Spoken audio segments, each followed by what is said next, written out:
Купих този iMac на невероятно ниска цена в Marketplace. Ако искате да разберете всичко, останете до края.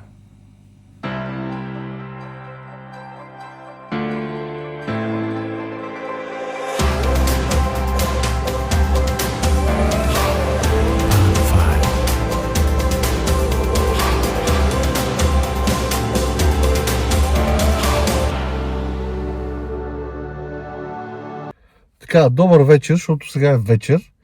Да ви кажа каква е идеята на това видео.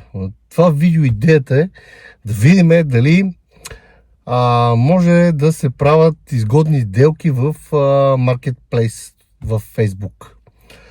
Аз в момента съм в Младост, в София и вчера видях един листинг на една обява, айде да не говорим на английски, една обява на един iMac, който е модел A1311, който е някъде от, мисля, че 2011 година, ако не се лъжа, 21,5 инча устройство. И пича, обявата му беше от 5 снимки и текста на обявата беше следната. Продавам го за, беше написал 50 лева, но не знам защо в Marketplace в момента все още седи българската валута, не мога да избираш евро и затова навсякъде се пише цената е в евро, цената е в евро, както и да е. Та идеята беше следната. Пича беше написал, разчиствахме тук един апартамент или какво там беше написал и този компютър го намерихме. Който го иска, въобще не знам дали работи, не се занимавам с такива работи, който го иска 50 евро и да си го влачи.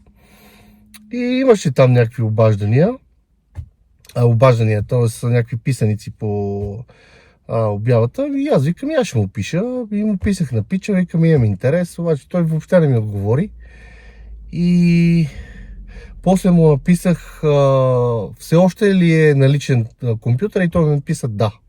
И аз отдолу започнах, дай някакъв телефон да се чуеме, тук да не се правим на писатели. Момчето ми даде някакъв телефон, чухме се, аз исках още вчера да го взема, само че той не можеше, т.е. искаше днеска. Викам, окей, днеска. Днеска е днеска. Или по-скоро тази вечер. Каза ми след 7. Така че отзад е компютъра. Въобще не знам дали работи или не работи. В интерес на истината 50 евро не са кой знае колко много за този компютър. Но да видим какво от това хубаво прасе, дали ще излезне гадна свиня или много пухкаво прасенце. Айде, до след малко. A few moments later. Момента на истината.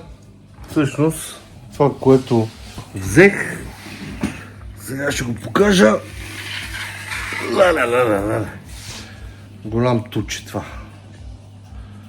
Само да обърна на камерата. Ето, това е туча.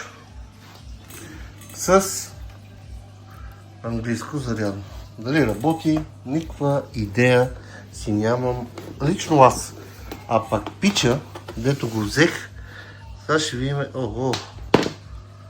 Тук гледам, кабел е цъфнал. А пак пича,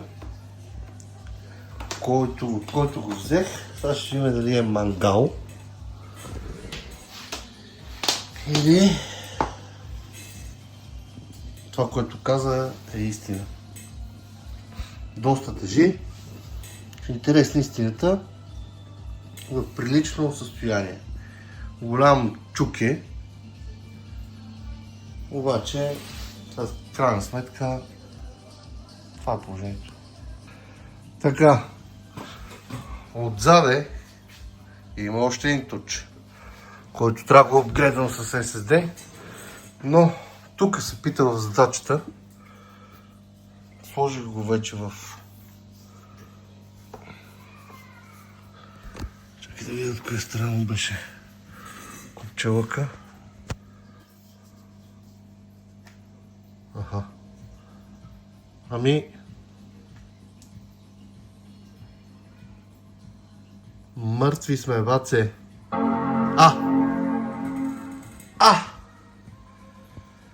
Ти да видиш. Обаче нещо много ми жълте този екран. Windows, бате! Windows!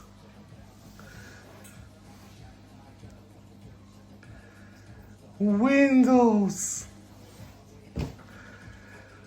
О, май гад!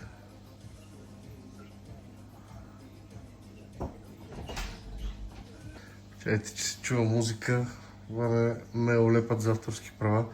Значи сега в крайна сметка хубавото нещо е, че този компютър работи.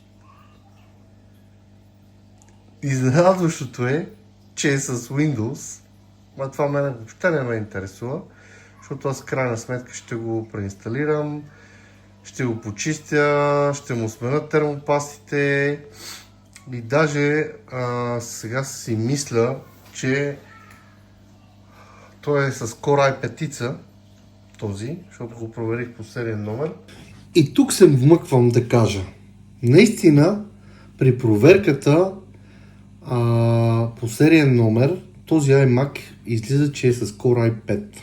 Всъщност, обаче, истината е някъде там. Останете да видите. И би трябвало да е с 4 ГБ RAM. Та ще видя дали ще мога да намеря някакви други плочки RAM и евентуално, казвам евентуално, да му сложим Core i7. Трябва да видя какъв точно процесор ще му трябва. Да видя дали е рентабилно, въпреки че това е машина 2011 година. Който и да си говорим, не му е много рентабилно. Само скийте колко време зарежда Windows-а. Нали? В крайна сметка това е грехота на Mac устройство да сложиш Windows. А той и апдейти ще качва. Майко мила. Добре, да е както и де. Та ще ви държа с течение за какво точно става въпрос и какво ще правим с него. Аз знам какво ще правим, де. Ще го изчистиме, ще го направим, ще го нагласиме. Само трябва да видя дали ще мога да намеря някакъв power кабел и ще остане с този. Ще видим, това ще го мислим.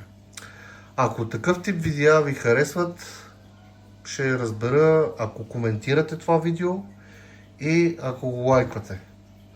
И може да направя някакви такива поредици с такъв тип видеа. Аз съм Алекс. King Parts е вашето място за части и се надявам да се видим скоро. Чао!